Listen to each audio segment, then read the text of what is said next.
안녕하세요. 손해사정사 이상호입니다. 오늘 이 시간은 금융감독원 보도 자료를 준비했습니다. 볼 것도 많은데 웬 금융감독원 보도 자료냐 하실 수 있는데요. 무엇보다 내용이 중요합니다. 그리고 정리가 깔끔합니다.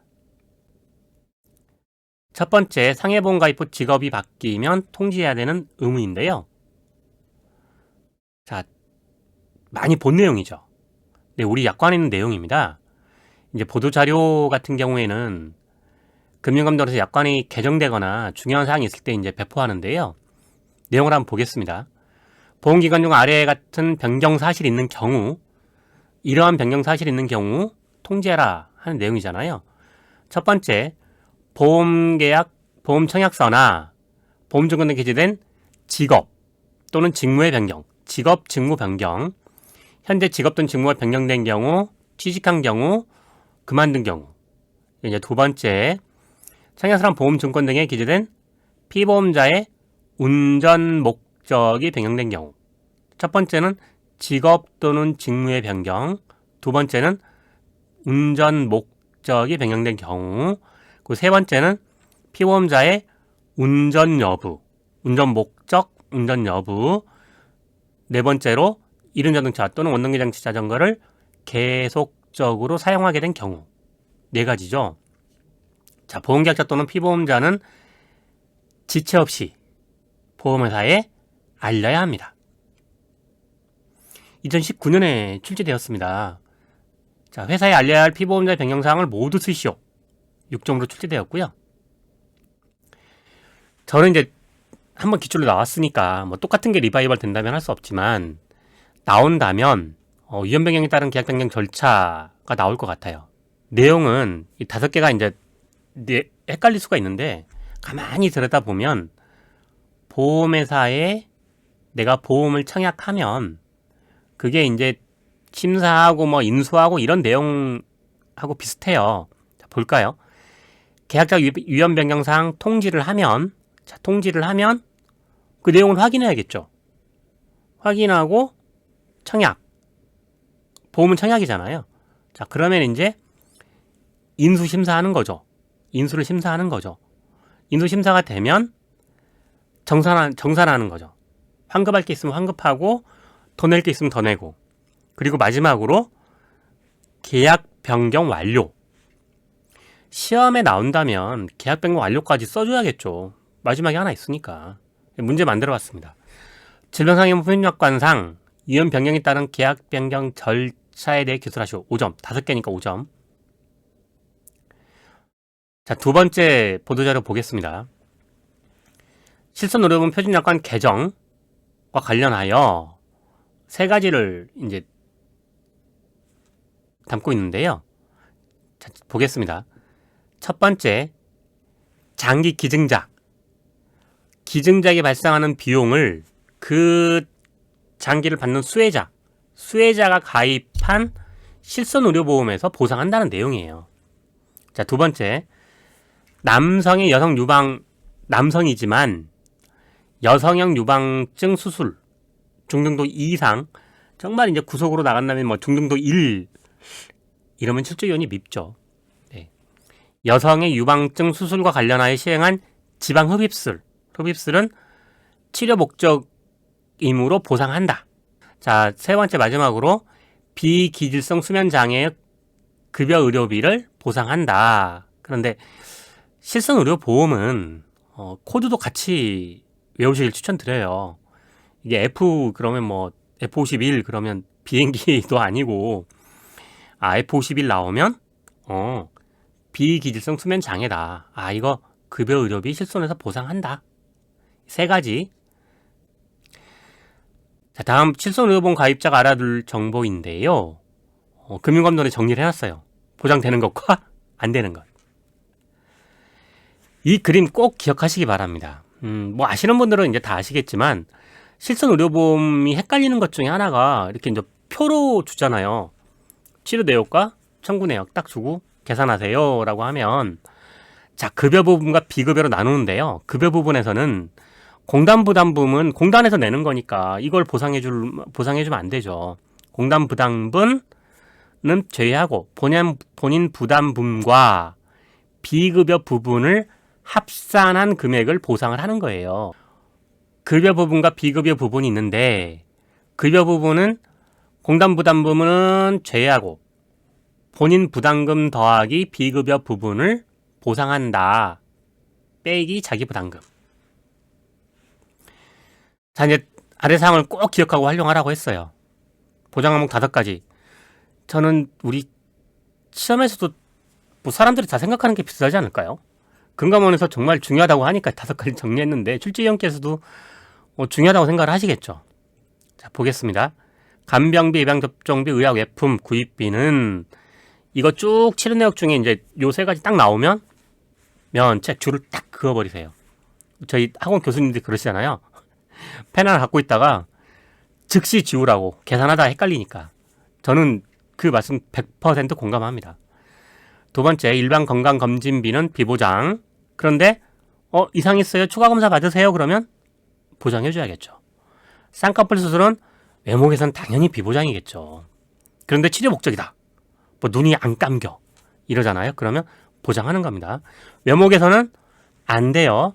치료 목적 돼요. 치과 한방 항문 질환 치료는 안 될까요? 원칙적으로 급여 의료비만 보장합니다. 자, 임신 출산 비만 요실금은 시험에 정말 단골로 나오죠. 코드까지 꼭 외우셔야 됩니다. 의료비는 비보장입니다. 이 이제 붙임이 있는데요.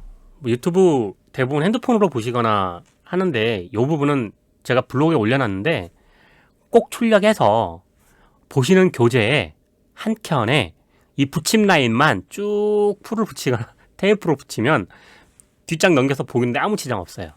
꼭 붙여서 보시되 시험 끝날 때까지만 이 코드, 가령 이제 치과 치료에서 치아 질환이다 그러면 치아 질환만 외우시면 조금 그래요. 시험 나올 때 왜 코드가 나오니까 K00, K08 같이 외우시기 바랍니다.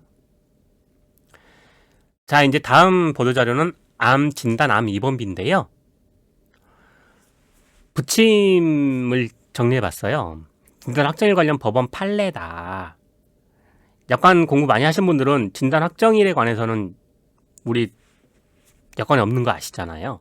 자, 유방암으로 조직검사 결과가 보고된 날짜가 암 확정 진단 시기라 보아야 한다. 이게 2022년 기출에 나왔습니다. 보험금 지급 사이드 합의하지 못할 때, 이럴 때 첫 번째, 제3자를 정하고, 2번째, 3자는 전문의 중요하고 제일 중요한 거. 뭐 이거 제3자를 정하고 하는데 수익자 부담 원칙 해가지고 보험금 청구한 네가 내세요. 그러면 어떻게 되겠어요? 안 되죠. 그러니까 회사가 부담합니다. 자, 3가지입니다. 합의하지 못하는 경우 제3자를 정하고 그 3자는 전문의 그리고 드는 비용은 회사가 전액 부담한다. 2017년 기출이 나왔습니다. 다음 보도 참고 자료는 보험 가입자, 계약자가 꼭 알아야 되는 권리래요. 한번 볼까요? 보험 가입자가 반드시 알아둘 5대 권리. 첫 번째, 청약 철회 권리. 15일 이내에는 묻지도 따지지도 않고 보험계약 철회가 가능합니다. 자, 2번째, 청약 철회 후에도 보장받을 권리. 청약 철회하면 사실 이제 계약이 나가리죠. 죄송합니다. 표현이 속돼서. 청약 철회하면 계약이 없어졌는데 보장을 받을 권리? 네, 사고 발생 사실을 모르고 철회한 경우. 모르고 어떻게 철회? 가능하죠. 서울에 있는 착한 아들 효자가 시골에 계시는 부모님을 위해서 보험을 청약했어요. 근데 어머니가 매일 전화를 하세요. 너 돈 쓸 일도 많은데 왜 보험을 들었냐. 철회 안 하면 너 내려오지 마라. 그래서 철회를 했어요. 근데 그 사이에 어머니가 다치셨는데 아들 걱정할까봐 전화를 안 하셨어요. 그럴 수 있죠. 자, 품질보증해지 권리. 이건 따로 보겠습니다. 승낙점 보장받을 권리. 계약자 청약하면 보험회사가 승낙을 해야 이제 그로서 의사의 합치가 되는 거고 계약이 성립이 되는 거잖아요. 근데 승낙 전에도 보장받을 권리가 있어야 되겠죠. 승낙을 하기 전에 사고 나면 최초 보험료 낸 경우에는 보장이 가능하다. 2022년 기출 나왔습니다. 계약자는 증권을 받은 날부터 15일 내에 청약을 처리할 수 있는데 청약을 처리할 수 없는 계약에 대한 약관 내용을 쓰시오. 6점. 6점 그러면 보통 1점씩 6개, 2점씩 3개 이렇다고 합니다. 6개면 몇 개일까요? 저는 3개라고 생각합니다. 자, 품질 보증 해지 권리. 불안전 판매행위가 계약이 성립된 날 3개월 이내에 취소할 수 있다. 그럼 이제 도대체 취소하는 경우가 뭐냐? 우리 약관에 내 있는 내용이지만 이 부분은 정말 품질 보증 해지라고 해서 보험회사 다니는 분들은 정말 귀에 딱지 않게 듣는 말이에요. 그리고 청약 철회를 3개월까지 늘린 것인가? 라는 의문점이 늘 생기는 부분입니다. 각설하고 3가지 보겠습니다. 약관 및 계약자 보고형 청약서를 계약자에게 전달하지 않은 경우, 약관의 중요 내용을 설명하지 않은 경우, 보험계약자가 청약서 등에 자필 서명, 그리고 이제 요즘은 하나 더 붙었잖아요. 은행 가시면 대부분 다 태블릿에 막 쓰잖아요. 전자 설명을 하지 않은 경우. 저도 어제 은행 갔는데 12.4인치 삼성 태블릿 쓰더라고요. 제 거보다 큰 것 같아서 제 걸 꺼내서 대봤습니다. 은행 직원이 깜짝 놀라더라고요. 3가지. 약관과 청약서를 교부하지 않은 경우, 전달하지 않은 경우, 중요한 내용을 설명하지 않은 경우, 청약서에 자필 서명, 전자 서명을 하지 않은 경우 어떻게 된다고요? 3개월 내에 취소할 수 있다. 문제를 만들어 봤습니다. 약관 교부 및 설명 의무 조항을 위반한 경우와 조금 우아하게 이렇게 위반한 경우와 효과에 대해 기술하시오 할 수 있잖아요. 보험금 청구에 관한 필수 정보 6가지. 5가지, 6가지 참 좋아합니다. 100만원 이하는 4번 도착 가능하다. 빚이 아무리 많더라도 사망보험금은 수령 가능하다. 이거 실무에서는 참 굉장히 중요한 내용인데요. 아시겠지만 사망보험금은 상속재산이 아니라 계약을 체결할 때 당시에 생긴 고유재산이다. 그래서 다른 채무하고 상관없이 가능하다. 그런데 또 하나 좀 공교로운 거는 압류는 가능합니다. 전 이게 언밸런스라고 생각을 해요. 그래서 저 소송할 때 이거 되게 법원에 많이 갔었어요. 굉장히 치열합니다. 자, 보험금 지급이 사고 자산으로 늦어지면 어떻게 한다고요? 가지급 제도를 활용한다. 4번째, 기출 나왔던 겁니다. 치명 상태인 경우 대리 청구인을 통해 보험금 청구가 가능하다. 그리고 이제 지급 계좌를 미리 등록하면 만기 보험금 등 자동 수령이 가능하다. 그러니까 지급 계좌를 미리 등록해 놓으면 자동 수령이 가능하다는 거죠. 4번과 5번은 보험 계약자 수익자를 위해서 나온 내용이고요. 보험금 수령 시 연금형 또는 일시금으로 수령 방법이 변경 가능하다. 네, 6가지. 1번은 우리 시험과는 큰 문제는 없고 2번 사망보험금 상속 수령이 가능하다. 그리고 사고조사 등으로 늦어지면 가지급제도 딱 이것만 단어만 써도 사실 배점 거의 맞는 거죠. 그리고 대리청구인제도. 자, 보겠습니다. 금감원 보도자료의 예시인데요. 신청 자격은 계약자. 구비 서류까지 우리가 볼 필요는 없고요. 이게 나왔었죠. 대리청구인 범위. 보험 수익자 동거하거나 생계를 같이 하고 있는 보험 수익자의 가족관계 등록부상 배우자. 그리고 생계를 같이 하고 있는 수익자의 삼촌인의 친족. 2가지죠. 배우자나 친족. 이렇게 정리하시면 됩니다. 네, 이렇게 2018년에 시험이 나왔었습니다. 배점 10점이면 정말 엄청 크죠. 자, 다음 이제 마지막 보도자료인데요. 장애보험금 지급 기준을 전면 정비합니다 하고 개정 예고했어요. 2017년 12월 28일인데요. 이때 정말 이 장애보험금 기준은 당분간 소폭으로 바뀔 수는 있겠지만 이렇게 전면 정비하기는 쉽지 않습니다. 그거보다는 우리는 장애가 시험에 너무 많이 나오니까, 그리고 나오면 너무 어려우니까, 저는 생명보험회사에서 소송 업무 25년 했는데 정말 다른 분들은 그래요. 와, 실무자다. 표준약관 보험계약법은 정말 옆에 끼고 살았어요. 근데 장애보험금은 이렇게 계산까지는 안 해요. 어떤 실무자도 이렇게 계산 많이 하는 사람 없습니다. 시험을 위한 시험이에요. 죄송합니다. 주요 개정 내용 한번 볼까요? 신규 장애 기준을 도입했어요. 이제 세 파트로 되는데, 첫 번째 신규. 일상생활이 어려울 정도의 어지러움에도 불구하고 장애 기준이 미비했던 것이 뭐냐? 귀의 평형 기능. 자, 귀의 평형 기능은 어지러움증이다. 그럼 귀의 평형 기능, 장애 공부하실 때 한 번 더 보셔야겠죠. 신규 됐으니까. 이미 4, 5년 지났지만, 그래도 지금 현재 장애 기준에서 신규로 도입된 부분이니까 요 지금 하는 장애 기준은 꼭 보셔야 됩니다. 자, 그리고 호흡곤란. 요즘 뭐 코로나에 뭐 미세먼지, 뭐 의학이로든 재산보험이든 항상 영순이잖아요, 영순이. 폐가 날라오면. 자, 폐질환 등으로 인한 호흡곤란 관련 장애 기준을 신규 도입했다. 그리고 이제 소비자 권익 제고. 아까는 신규, 이번에는 장애 기준 정비를 했어요. 자, 내용을 볼까요? 예전에 한 다리만 짧아진 때에만 장애를 인정했대요. 예전 거는 기억하실 거 없습니다. 두 다리, 지금은 이제 두 다리 길이 차이가 일정 이상 벌어진 경우, 짝다리라고 그러잖아요. 가령 이제 1cm 이상, 뭐 이렇게 이제 다리 그 차이에 따라서 이제 등급이 높아지는데요. 우리는 지금 뭐 삶의 지식을 높이려고 유튜브를 보시는 건 아니잖아요. 시험 합격입니다. 자, 두 다리 길이 차이가 일정 이상인 경우에는 장애 인정한다. 예전에 이제 얼굴에 여러 개 형태도 불구하고 5cm 이상 좀 가장 큰 것만 했다고 하면 지금은 뭐냐. 여러 개가 있을 경우에는 합산한다. 이제 카메라에 안 보이시겠지만 저도 몇 달 전에 자전거 타다가 돌에 얼굴을 밀어가지고 한쪽에 지금도 선크림을 바르고 있습니다. 조심하시기 바랍니다.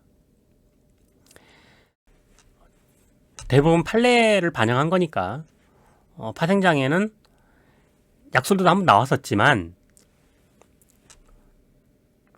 장애 계산에서 꼭 나올 수 있습니다. 식물인간 상태도 신체 부위별로 장애를 평가하도록 명확한다. 자, 이제 마지막으로 의학적 객관성 확보를 위해서 이제 검사 방법을 개선했어요. 그런 검사 방법도 저희 기출에 나왔었고요. 앞으로 나올 여지가 많습니다. 씹어먹는 기능, 자, 최대 개구량, 윗니 아랫니 해가지고 객관적 평가 기준. 이 교합 상태 꼭 장애 하실 때 지금 이 장애 그 전면 개정을 마지막에 넣은 이유는 2022년에는 특히나 장애 비중이 좀 높았잖아요. 약술도 나오고 계산도 나오고. 근데 언제나 어려워요. 저도 공부하지만 진짜 어렵더라고요. 팔, 머리, 다리, 허리 중에 하나, 그러니까 이 말씀만 드리면 장애는 마지막에 보험금을 딱 맞춰가지고 내가 100점 다 맞을게. 이렇게 접근하시면 너무 어렵고 부분 점수 최대한 확보해서 점수 끌어올린다. 2022년 55점 커트라인보다 넘으려면 최소한 재산보험은 60점 넘으셔야 됩니다. 자, 보겠습니다. GAF 점수. 정신장애 18개월. 보통 안 중요한 거 6개월, 중요한 거 12개월 이러잖아요. 이건 더 중요하니까 두 개 합쳐서 18개월. 저는 이렇게 외웠어요. 6개월, 12개월, 18개월 이렇게. 아까 실손의료보험에서 부침 하나 나왔었던 거 제가 꼭 제 블로그나 어디 금감원 보도자료 참고하셔서 출력해서 보시는 교재에 첨부하시라고 말씀드렸잖아요. 이거는 100% 하셔야 됩니다. 오늘 제 강의는 다 잊으셔도 상관없는데요. 이 주요 개정 내용 2장이거든요. 이거는 꼭 출력하셔서 보시는 교재에 붙여놓고 맨 앞에 장애 파트 맨 앞에다 붙여놓고 장애 들어가기 전에 이거 한번 보시고 장애 보고 장애 보고 장애 보고 틀리고 또 외우고 틀리고 외우고 이 방법밖에 없다고 생각을 해요. 합격하셔야 되잖아요. 합격하시기 바랍니다. 고맙습니다. 다음 강의에서 뵙겠습니다.